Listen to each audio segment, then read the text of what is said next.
Estamos iniciando a lição de número 6 da Escola Dominical da revista A Igreja Eleita, redimida pelo sangue de Cristo e selada com o Espírito Santo da promessa.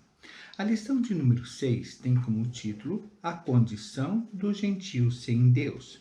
Texto áureo. Portanto, lembrai-vos que vós, noutro tempo, ereis gentil na carne e chamados incircuncisão, pelos que na carne se chamam circuncisão, feita pela mão dos homens. Verdade prática, outrora sem Deus, por meio de Cristo, os gentios tornaram-se descendência de Abraão e herdeiros da promessa. Vamos ver o que diz o texto da palavra de Deus em Gênesis, capítulo 17, versículo 10 e 11. Vamos aqui abrir a nossa Bíblia e vamos ver o que diz o texto da palavra de Deus. Gênesis 17, versículo 10 e 11, nos diz assim: Esta é a minha aliança com você e com seus descendentes, aliança que terá que ser guardada. Todos os do sexo masculino entre vocês serão circuncidados na carne. Terão que fazer essa marca, que será o sinal da aliança entre mim e vocês. Então havia um pacto do Senhor com o povo de Israel, uma aliança em que todo homem deveria ser circuncidado. Esse era um pacto que foi feito com a nação israelita, com os descendentes de Abraão. Muito bem. A circuncisão era só feita, então, pelo povo de Israel. Então, o povo de Israel eram aqueles que tinham um pacto com Deus. Eles estavam debaixo dessa aliança, a partir do momento que eles faziam essa circuncisão. Vamos fazer a leitura bíblica em classe. Efésios 2. Portanto, lembrai-vos de que vós, noutro tempo, ereis gentios na carne, e chamados em circuncisão, pelos que na carne se chamam circuncisão, feita pelas mãos dos homens, que naquele tempo estavam sem Cristo, separados da comunidade de Israel, e estranhos aos conceitos da promessa, não tendo esperança e sem Deus no mundo. Romanos 4 nos diz assim: E fosse pai da circuncisão, daqueles que não somente são da circuncisão, mas que também andam nas pisadas daquela fé que teve nosso pai Abraão, que tivera na incircuncisão. Porque a promessa de que havia de ser herdeiro do mundo não foi feita pela lei a Abraão ou a sua posteridade, mas pela justiça da fé. Pois se os que são da lei são herdeiros, logo a fé é vã e a promessa é aniquilada. Muito bem, passemos à introdução da nossa lição. Ponto central: os gentios tornaram-se descendência de Abraão e herdeiros das promessas. Na presente lição, veremos que o autor de Efésios lembra aos gentios de que antes da regeneração, eles eram circuncisos e haviam experimentado 5 formas de privação. Estavam sem Cristo, separados de Israel, alienados quanto à promessa, sem esperança e sem Deus no mundo. Logo estudaremos cada um destes aspectos. Chamados incircuncisão. Na era antes de Cristo, além de mortos espiritualmente, os gentios eram desprezados pelos judeus e identificados como incircuncisos.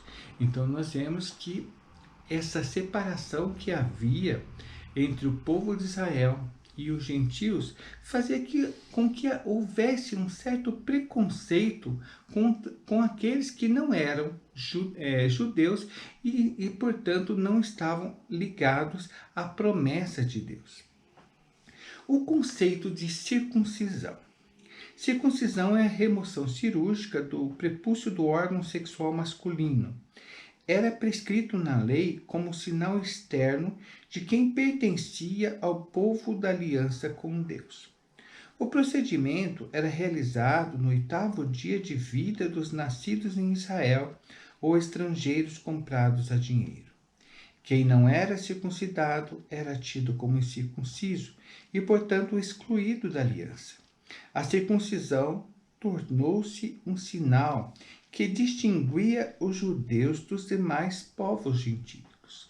Então, nós vemos que esta aliança que foi feita com Abraão, a princípio, só os judeus que eram circuncidados que estavam debaixo dessa aliança. Mas temos uma promessa na Bíblia que em Abraão seriam benditas todas as famílias da terra.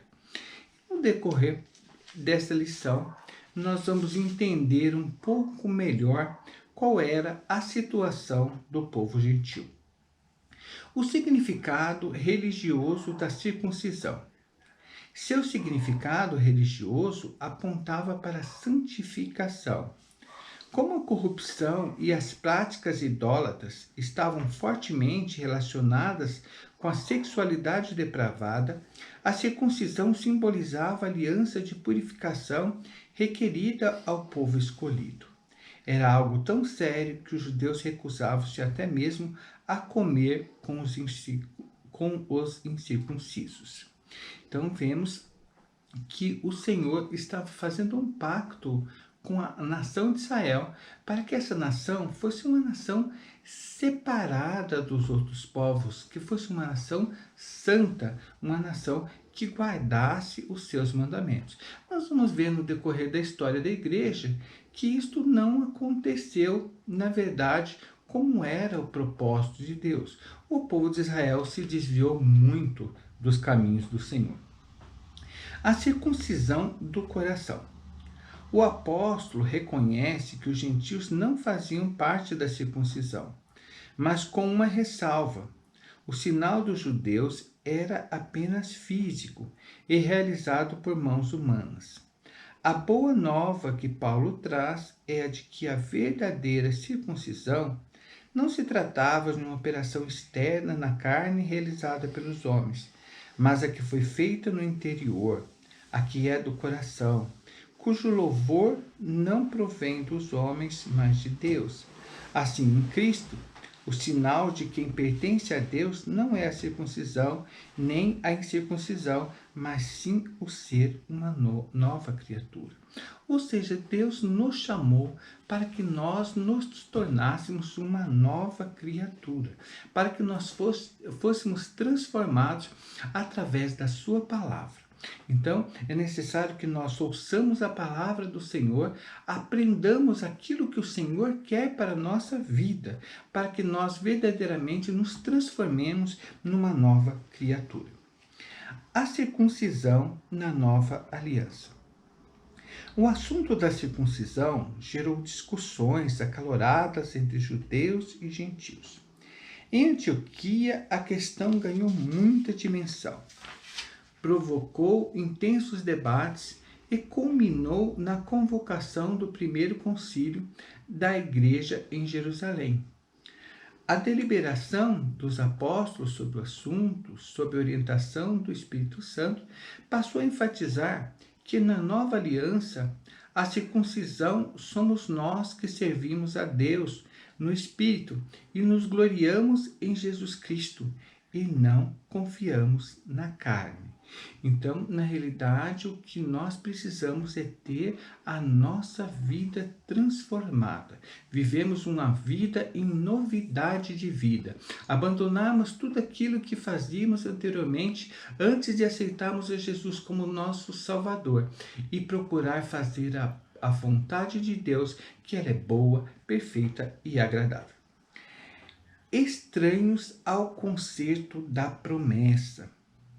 Nessa parte, o apóstolo Paulo aponta a situação dos gentios. Naquele tempo estavam sem Cristo, separados da comunidade de Israel e estranhos aos concertos da promessa. Então nós vemos que o concerto naquela época era só com a nação de Israel. Mas através de Cristo, o Senhor deu oportunidade a todos os povos, todas as nações, povos de todos os lugares do mundo, que aceitarem a Cristo como seu Salvador, a fazerem parte da Igreja do Senhor. Uma vida sem Cristo.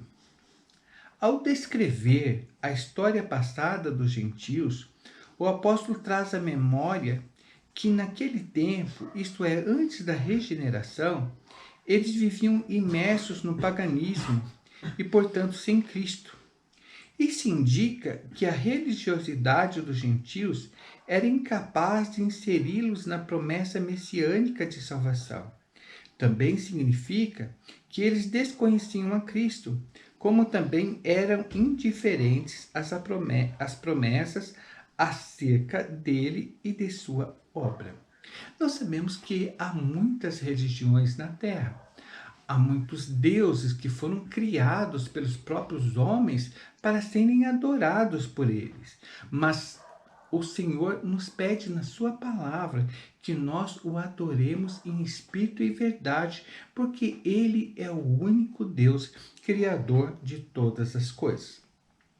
Separados da comunidade de Israel.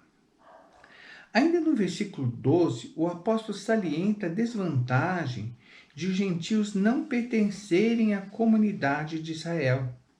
Eles estavam excluídos, não só dos símbolos externos, mas também não faziam parte do povo escolhido. E, consequentemente, não podiam usufruir dos privilégios da aliança de Abraão.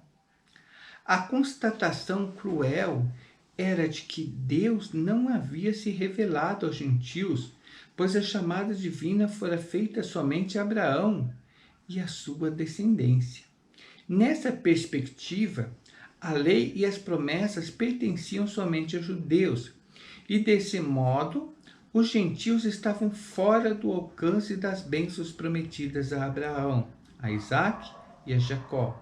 Entretanto, o que os gentios precisavam saber era que por meio de Cristo eles também se tornariam descendência de Abraão. Interessante o propósito de Deus.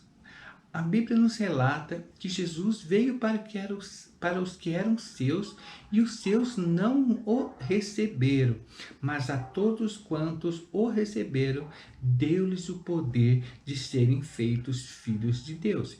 E hoje a Igreja de Cristo é constituída por todos os povos da face da terra. Né? Em todas as nações, todos aqueles que se curvam, dobram os seus joelhos diante do Senhor e reconhecem que Ele é o único Deus, fazem parte da Igreja de Deus, deste povo escolhido pelo Senhor. Alienados aos pactos das promessas. Uma vez separados da comunidade de Israel, os gentios desconheciam totalmente os vários pactos que Deus estabelecera com os patriarcas israelitas. Esses pactos giravam em torno da grande promessa do advento do Messias, dentre eles o pacto abraâmico, o pacto mosaico, o pacto davídico. Esses pactos eram reiterações da promessa messiânica. Os gentios não tinham noção deles e, por conseguinte, estavam alienados de qualquer promessa ou esperança messiânica. Agora, uma vez regenerados em Cristo, é revelada a grandeza do amor divino, de alienados da promessa, por meio do sangue de Jesus, os gentios tornaram-se herdeiros da maravilhosa promessa. Então nós vemos a misericórdia de Deus foi estendida a todos os povos. Nós que antes não fazíamos parte do povo de Deus, através de Cristo, passamos a fazer parte do povo escolhido de Deus. Sem esperança e sem Deus. Agora, Paulo passa a descrever a situação dos gentios que viviam não tendo esperança e sem Deus no mundo. Desprovidos de esperança. A palavra esperança traz a ideia de confiança. E nas Escrituras, o seu principal uso está ligado à confiança nas promessas divinas. Nós precisamos confiar plenamente no nosso Deus. Não importa as circunstâncias, não importa as dificuldades, não importa aquilo que nós tenhamos que enfrentar na nossa vida. A nossa confiança tem que estar totalmente no Senhor nosso Deus. Nós sabemos que na época que nós vivemos, o mundo está passando por grandes dificuldades. Muitas pessoas têm perdido as suas vidas por causa dessa pandemia que tem assolado o mundo inteiro. Mas nós não podemos de maneira nenhuma perder a fé no nosso Deus. Nós não podemos de maneira nenhuma nos desanimarmos diante de uma situação tão difícil que o mundo vive, mas devemos estar confiando plenamente em Deus, que Deus vai nos dar vitória.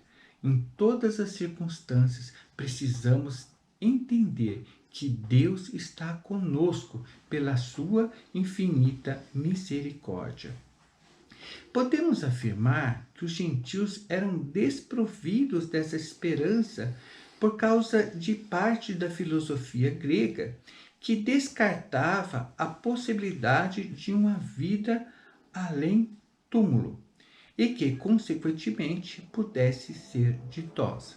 Então, nós vemos que há muitos que já naquela época não acreditavam numa vida após a morte e por isso achavam que poderiam fazer nesta terra tudo aquilo que tivessem vontade. Nós vemos que muitos têm esse argumento, que vão afirmando que vão procurar aproveitar a sua vida, fazendo tudo aquilo que tem vontade no seu coração.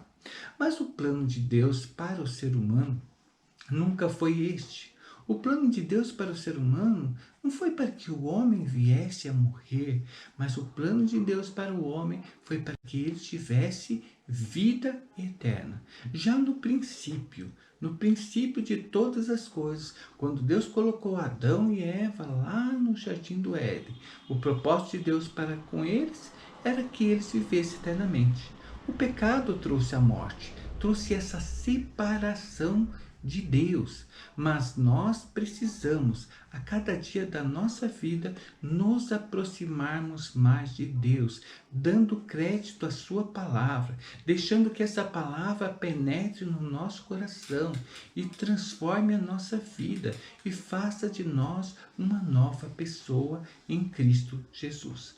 Ou seja, é necessário que nós, quando ouvimos a palavra de Deus, permitamos que esta palavra penetre no nosso coração e entre no nosso entendimento, de tal forma que nós não venhamos a viver segundo a nossa vontade, mas viver segundo a vontade de Deus. Muito bem.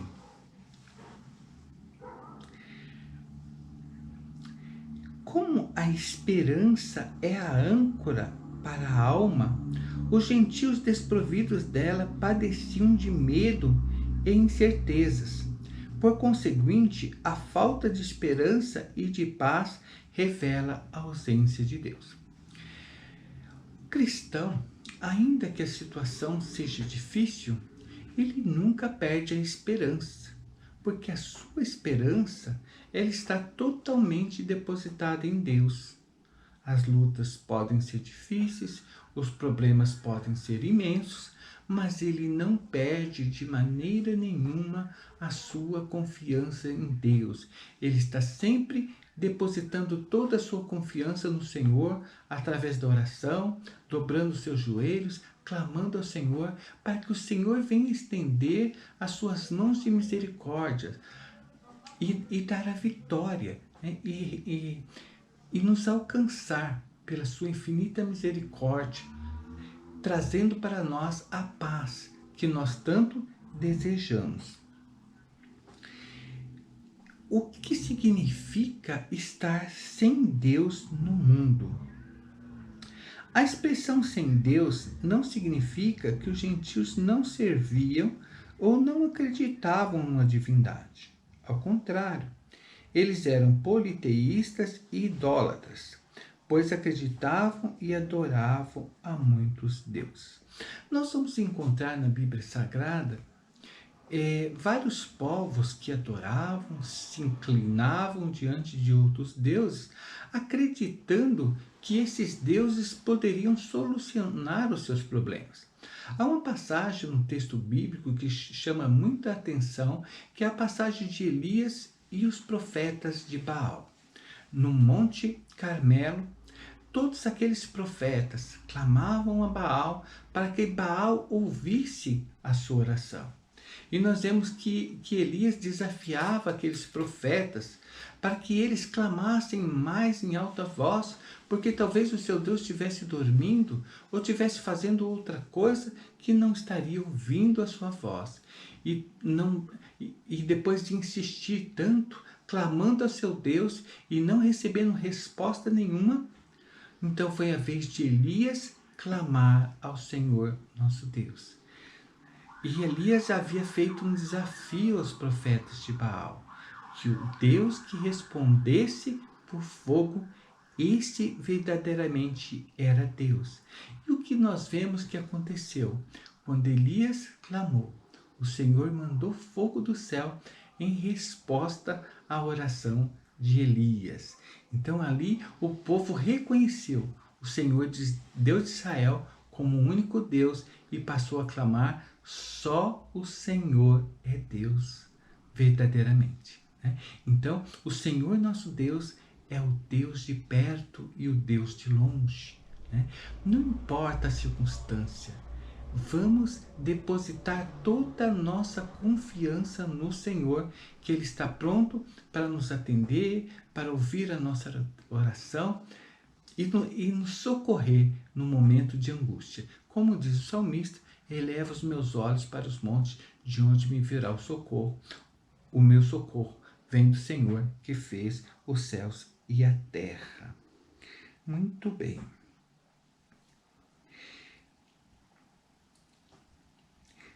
Este povo, então, eles seguiam suas divindades pagãs. E eles acreditavam que essas divindades que os mantinham escravizadas poderiam atender aos seus pedidos. Mas nós vamos encontrar no texto bíblico que todos aqueles que depositaram as suas confianças em falsos deuses não tiveram resposta dos seus pedidos, porque eram deuses que não podiam ouvir a sua súplica, diferente do nosso Deus, que Ele está sempre pronto a nos ouvir. Como nos diz na sua palavra: clama a mim e responder-te-ei e anunciar-te-ei coisas grandes e firmes que não sabes. Quanto mais nós nos aproximamos de Deus, mais o Senhor vai nos esclarecendo os mistérios contidos na sua palavra. Como diz o salmista: desvenda os meus olhos para que eu veja as maravilhas da tua lei. Então vamos procurar a cada dia nos dedicar mais a conhecer a palavra do Senhor, porque a cada dia que nós estudamos a palavra do Senhor, o Senhor vai nos revelando coisas que nós antes não sabíamos, e nós vamos aprendendo cada vez mais do Senhor nosso Deus. Muito bem, a situação que o povo gentil vivia, então, trata-se de uma descrição de um quadro calamitoso.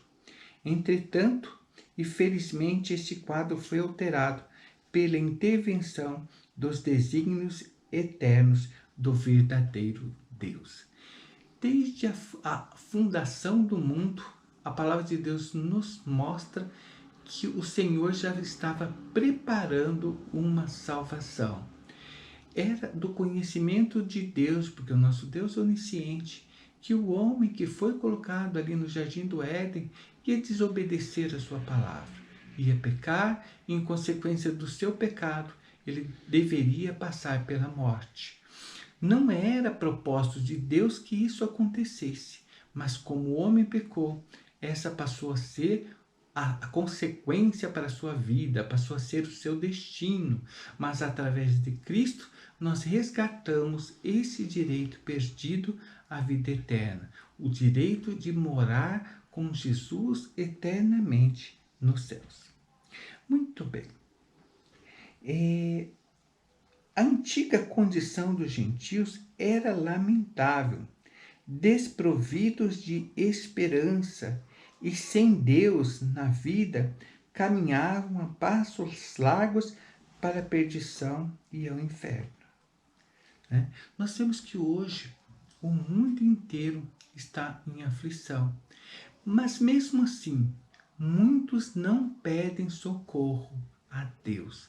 Muitos confiam na ciência, confiam na medicina, mas sabemos que tudo que o homem faz é com a permissão de Deus. Sabemos que Deus está no controle de todas as coisas. Quando nós depositamos a nossa confiança no Senhor, de forma nenhuma nós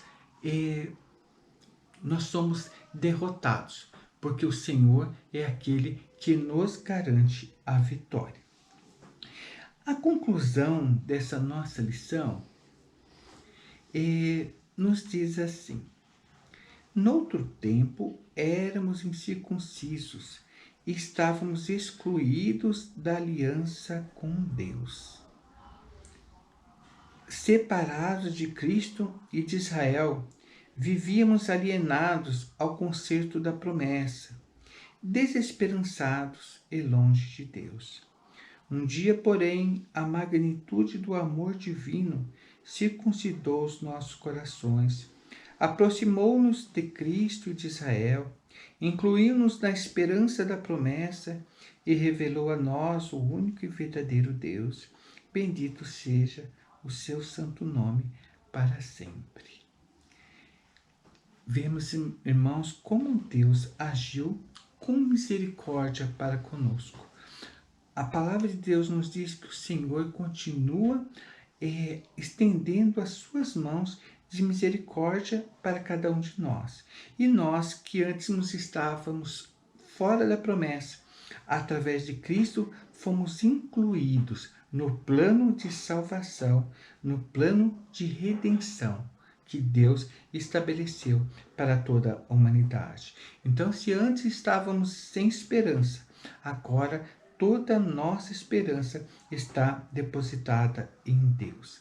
Então, Deus demonstrou o seu amor divino para conosco, ao que o apóstolo João declara que Deus amou o mundo de tal maneira que deu seu Filho unigênito para que todo aquele que nele creia não pereça, mas tenha a vida eterna. E quando João declara este amor de tal maneira, é porque ele não conseguia com palavras descrever o tamanho desse amor de Deus para conosco. E o Senhor nos ensina na sua palavra que da mesma forma como Ele nos amou, nós devemos amar uns aos outros. É isso que nos ensina a sua palavra. Então Deus nos incluiu nesse plano de salvação, nesse plano de redenção que Ele estabeleceu então para toda a humanidade. Então, depositemos toda a nossa confiança no Senhor, porque Ele é o único Deus vivo e verdadeiro. Apenas para refletir nesta lição, voltemos a algumas questões que foram discutidas no decorrer dessa lição a respeito de a condição dos gentios sem Deus. O que é circuncisão? Então, circuncisão é a remoção cirúrgica do prepúcio do órgão sexual masculino. Qual o significado religioso da circuncisão? Então, seu significado religioso apontava para a santificação. Na lição, qual a constatação em relação à religiosidade dos gentios? A religiosidade dos gentios era incapaz de inseri-los na promessa messiânica de salvação. E cite os 3 pactos que giram em torno da promessa do advento do Messias. O pacto abraâmico, que está em Gênesis 12, 1, 3, o pacto mosaico, que está em Deuteronômio 28, 1, 14, e o pacto davídico, em 2 Samuel 7, 13 a 16. Qual o significado da palavra esperança e a relação de seu principal uso? A palavra esperança significa confiança, e nas Escrituras, o seu principal uso está ligado à confiança nas promessas divinas. Salmos 130, versículo 5, Jeremias 17, versículo 7. E assim nós chegamos ao fim desta lição de número 6, e que a paz do Senhor esteja com todos os irmãos. Amém.